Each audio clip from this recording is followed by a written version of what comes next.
minimize pain. In whatever we do, we ask ourselves, am I minimizing pain? We cannot totally eliminate pain, but we can minimize.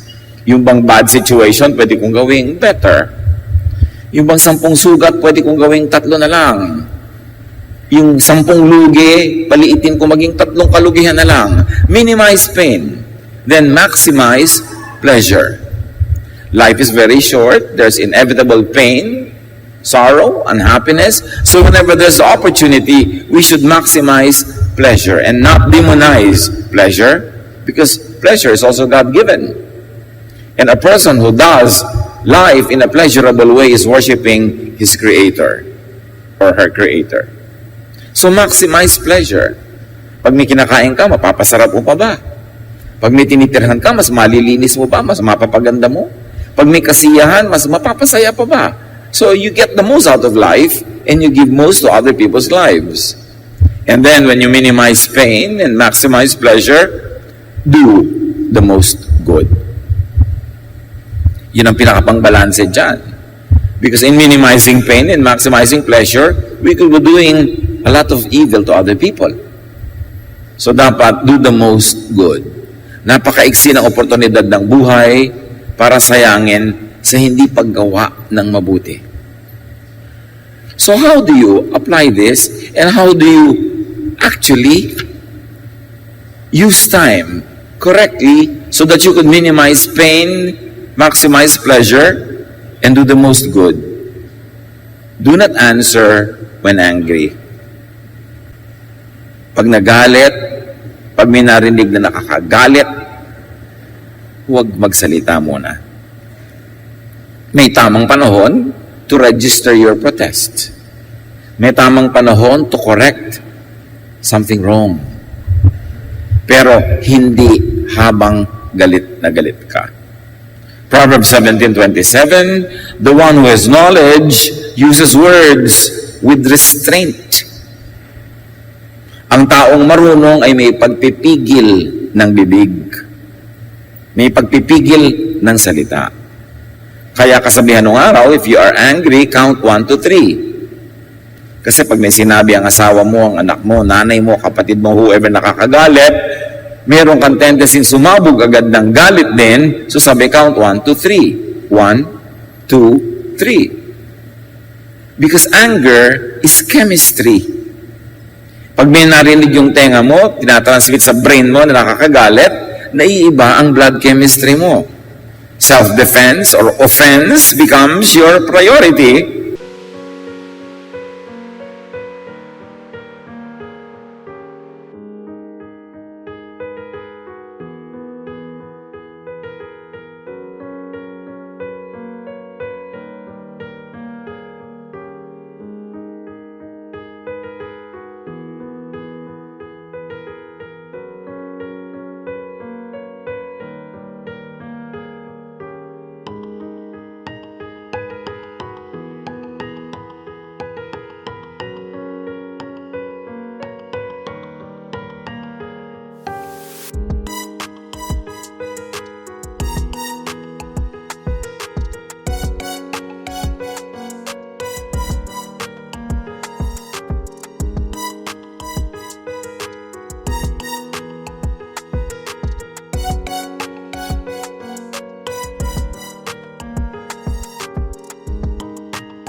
To preserve life or to prevail over an enemy or an opponent, nagkakaroon ka ng galit. Kasi pag galit ang tao, pataas ang adrenaline, may energy, pwedeng makapatay para magwagi sa digmaan.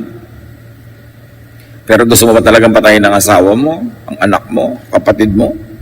Kahit man lang patayin sa salita, you don't like that. Kaya hindi nagsasalita agad pag nagpantingan-tenga. Yung biglang silakbo ng damdamin na galit ka, close your mouth. At sabi nga, count 3. Kung sobrang galit na galit na galit ka, ano daw? Count 10. Kasi pag may sinabi sa'yo nakakagalit, magtagbilang ka muna ng 1, 2 hanggang 10, na iba na uli ang chemistry ng iyong dugo, natanggal na yung violent nature, natanggal na yung tendency to attack, to be defensive or offensive, So, hindi ka na rin makakapagsalita ng mga bagay na maaring pagsisihan mo lang 3 minutes later. Because when you speak when you're angry, you would only retaliate or punish or worsen the situation.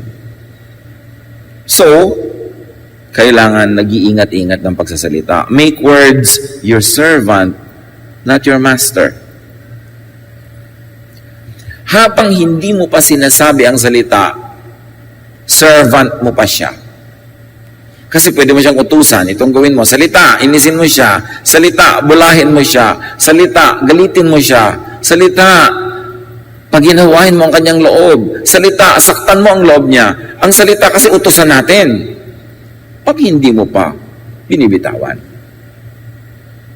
Pero pag binitawan mo na ang salita, ikaw na ang utusan niya.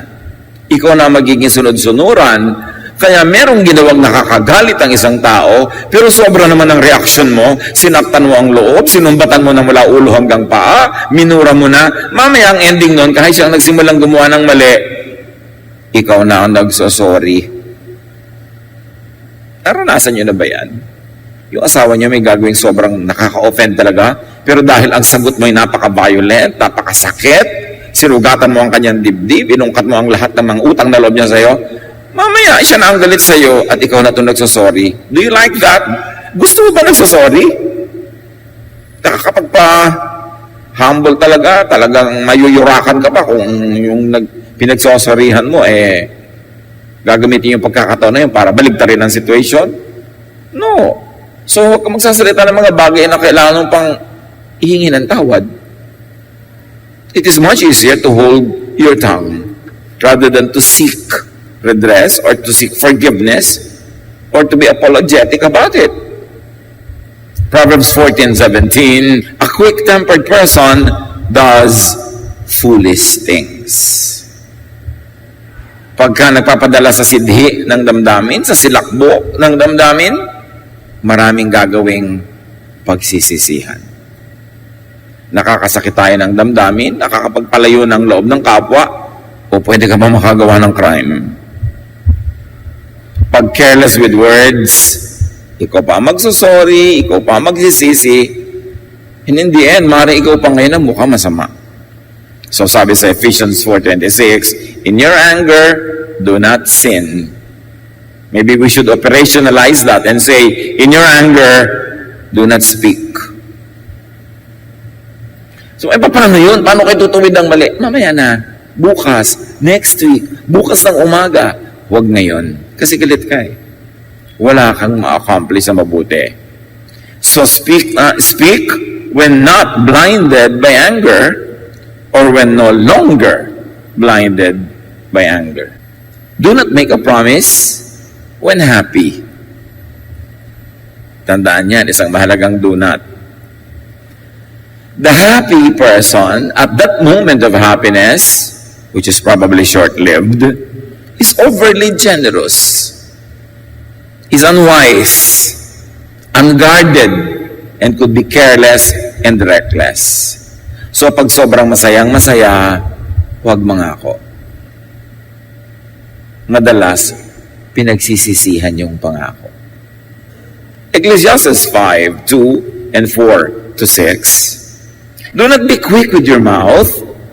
Do not be hasty in your heart to utter anything before God. God is in heaven and you are on earth, so let your words be few.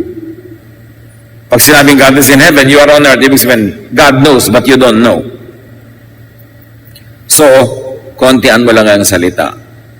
Sabi ng isang version, do not be quick with your mouth to utter anything before people. You are on earth, so let your words be few. Or to apply it to people, you say, pag sobra ka masaya, hindi mo naman alam yung kung kaya kasiyahan mo, tama ang basis, baka naman false basis yan, mamaya malalaman mo ang totoo, hindi ka na masaya, pero nangako ka na. Yung masaya ka ngayon, mataas ang grade ng anak mo, sabi, anak, ito yung mataas ang grade mo, every grading period, pupunta tayong hangkang. Dahil ang saya-saya mo yun naman pala, ang grade niya, ang taas-taas, 100. Baligtad pala ang grading system sa school nila. Ang mataas pala yung 1. Nangako ka na kasi ang saya mo. Yung mga in love, yung, wow, binigyan mo ako ng rose, pinapangako ko sa'yo. Lahat ng sweldo ko, may 10% ka. Ang saya mo lang ngayon, pero mamaya hindi mo na pala gusto siya, kahit isang buntong bulaklak ka ibigay sa'yo, nababahuan ka pa nun. Huwag nangangako pag masaya. Hintayin mag-normalize ang feeling. Kasi maraming matatalinong tao, pag masaya ka, doon ka huhulihin at papapangakuin. Yung alam nila, vulnerable ka, hindi ka matino, bulag ka ng kasiyahan, doon ka hihinga ng pangako. Proverbs 21:23, those who guard their mouths and their tongues keep themselves from calamity. Remember ang mga sumpaan ng ikinakasal? Di ba ang saya-saya nila kasi ang ganda-ganda ng bride eh. Tapos ang gwapo-gwapo din ng groom. Ang mga sumpaan nila abot hanggang langit. 3 months later, nagsisisi na yung isa. Ba't ko ba naisumpa-sumpa yung isinumpa ko? Di ba? So, mahalaga na pag napakasaya mo, huwag kang sumpa ng sumpa. Do not answer. Do not make a promise, a commitment when drunk. It's always best not to get drunk, but it's worse kung lasing ka na nga, tapos doon ka pa mangangako. Nakita niyo itong si King Herod. Sa kasiyahan niya sa party, lasing siya, maganda ang mga nangyayari, pinangako niya doon sa anak ni Herodias, o sige, ang ganda-ganda ng dance number mo, pwede kang humiling sa akin kahit ano, up to half of my kingdom. Lasing eh. Sabi ng nanay ng babae, hingin mo ang ulo ni John the Baptist. Hindi siya nakatanggi kasi nangako siyang ibibigay niya dahil siya'y lasing. Kaya tatandaan ninyo, iwasang malasing. At kung sakaling hindi na iwasan yon, abay, huwag ka nang mangako habang lasing ka.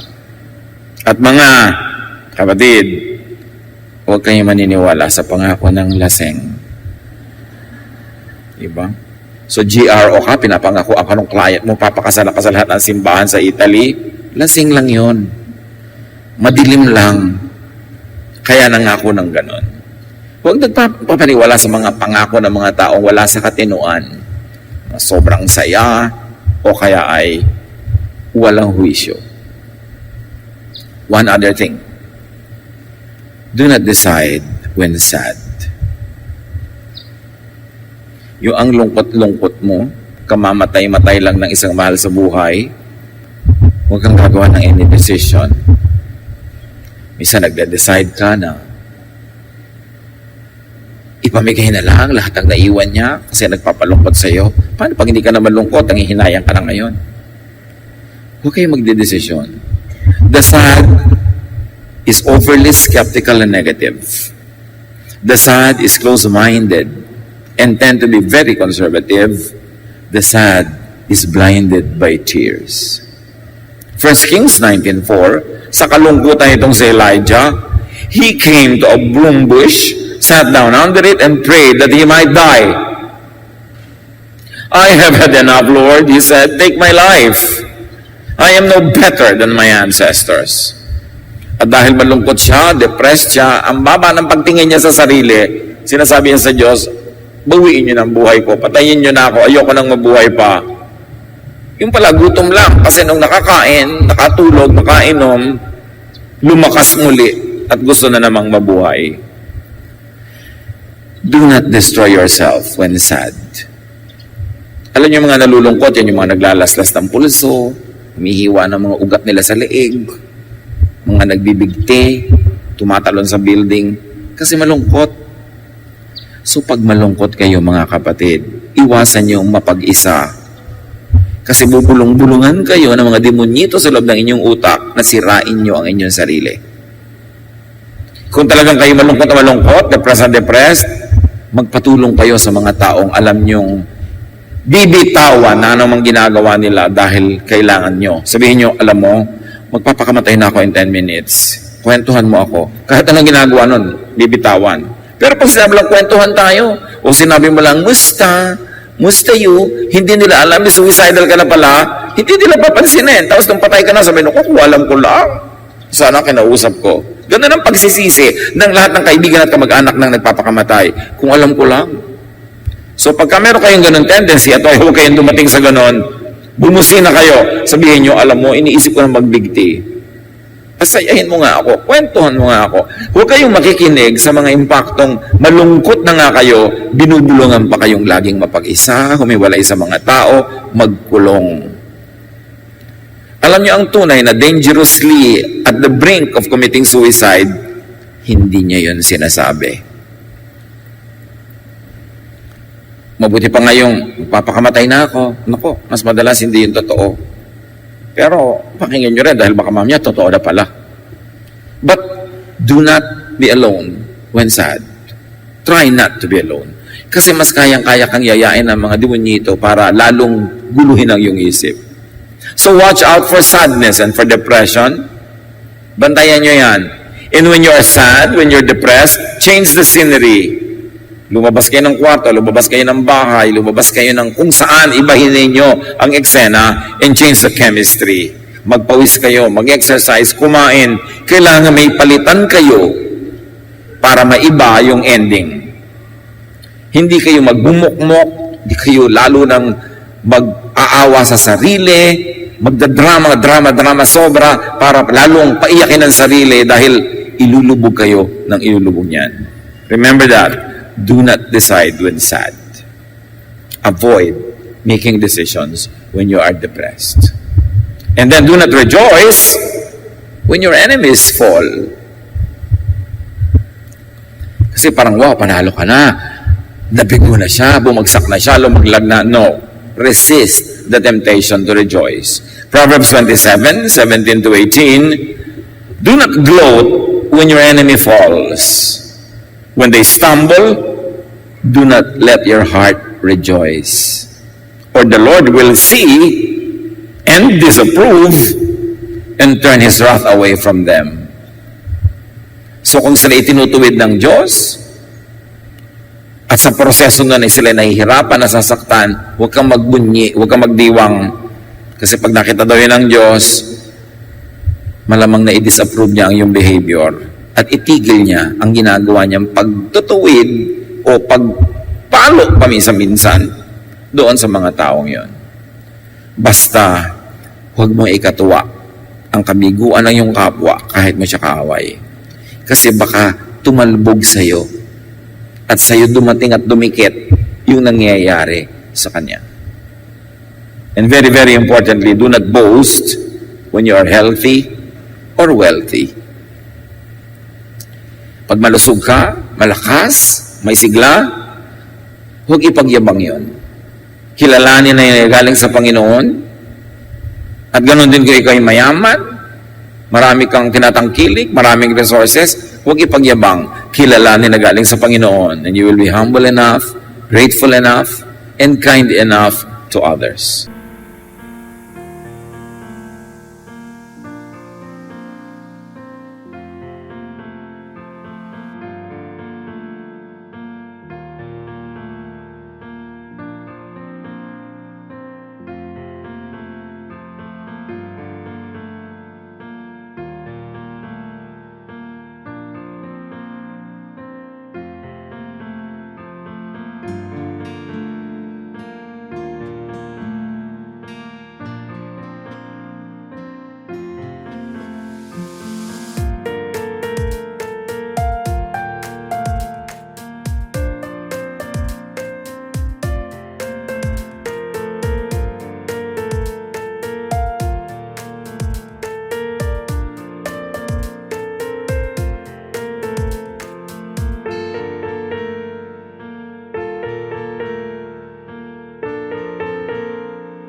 Ano yung pagyayabang? Hindi naman sasabihin mong mayabang ako, may pera ako, malakas ako. Kundi yung pinapresyo mo na laging ganun yun, hindi may iba.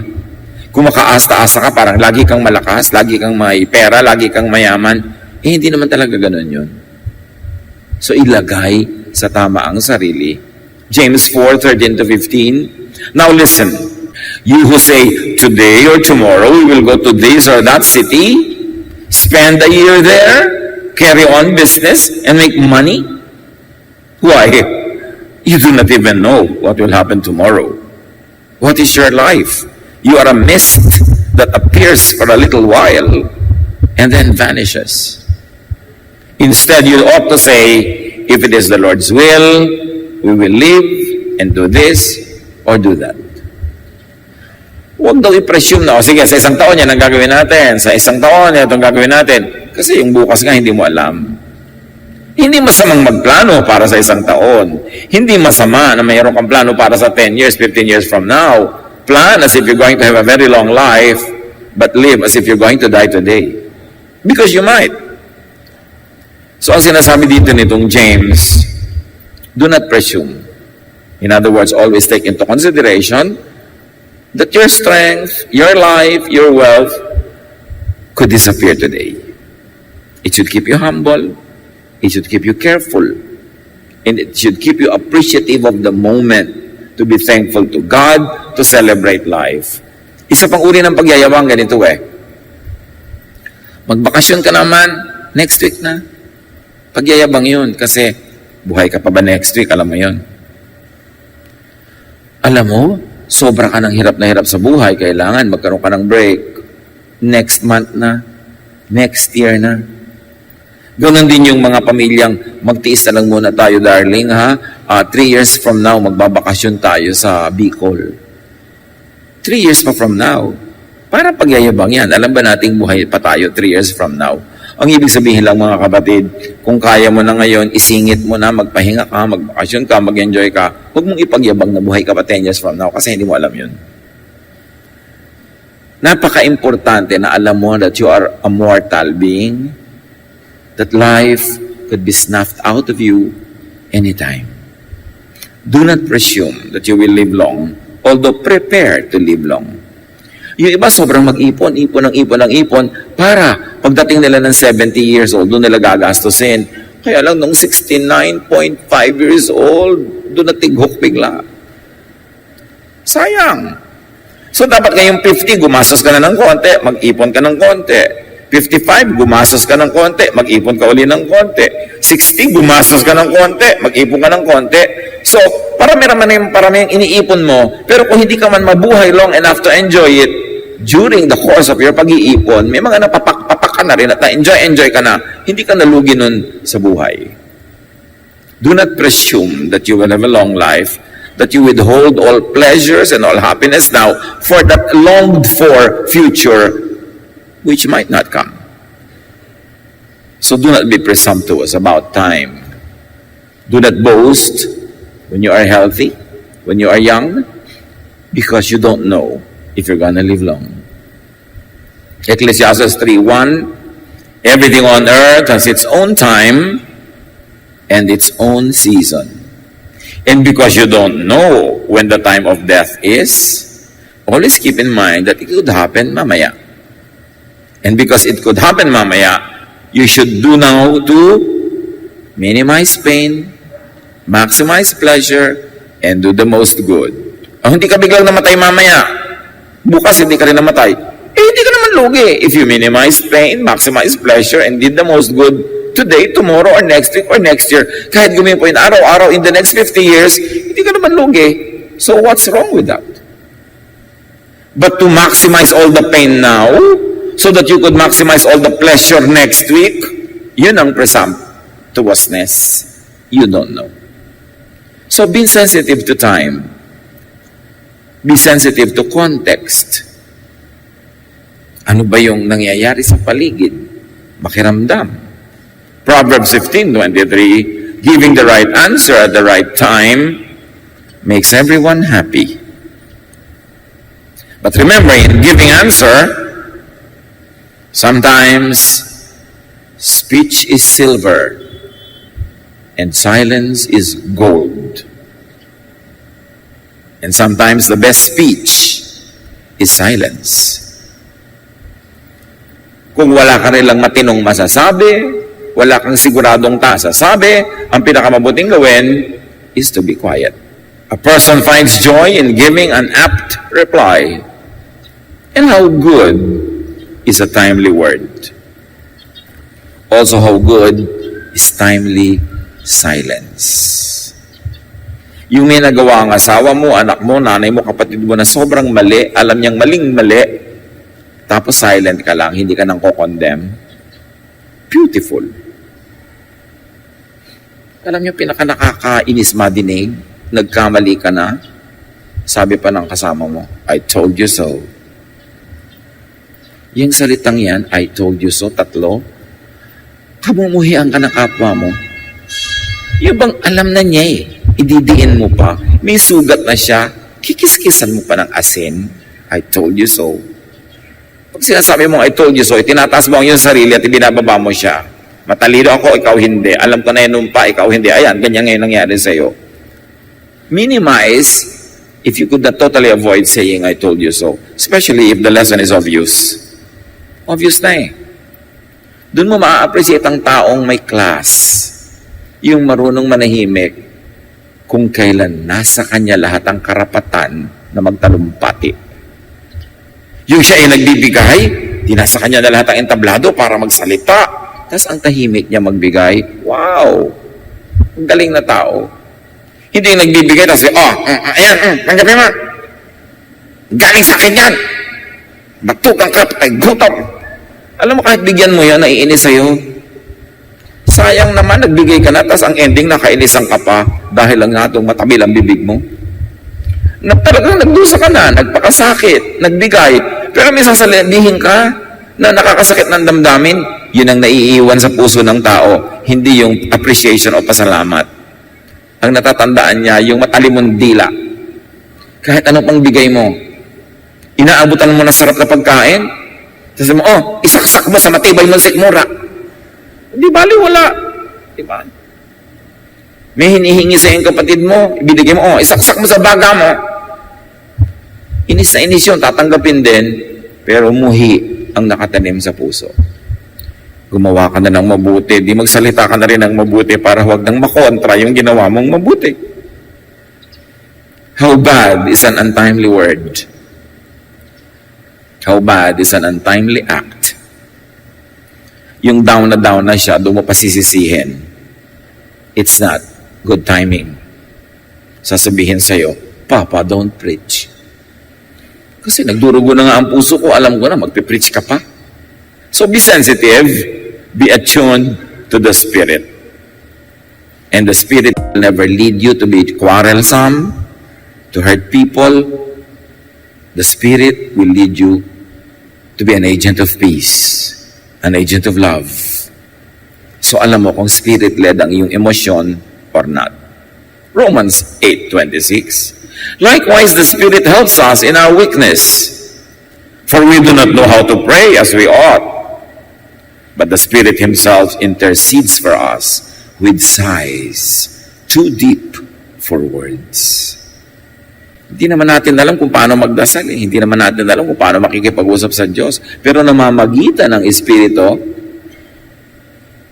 at tinuturuan tayo, inaakay tayo, nagsasalita sa atin, kinakatawan tayo, kahit sa mga bulong at anas na hindi kayang sabihin ang salita ng tao. So the Spirit can actually lead you, can speak to you beyond words, without words. Kailangan lang be quiet, be still, and know that I am God. Sabi ng Panginoon. Bigyan siya ng space. At yung space na yon ay sa pagmumuni-muni, sa pagninilay-nilay, sa panalangin, sa pananahimik. Yan ang isa sa mga pinakamabuting pakinggan. The voice of silence. The sound of silence. At yan din ang pinakamabuting speech most of the time, silence. Sabi nga ng isang maikling tula na nabasa ko noong 1970s, your silence reaches me farther than a speech. Imagine. A husband telling the wife in poetry, your silence reaches me farther than a speech. Mas effective yung silence ng isang babae o kahit ng lalaki na may ginawang mali yung partner mo, imbes magbunganga ka, gumagawa ka ng sandwich, tapos yung mukha mo nakaganyan-ganyan lang.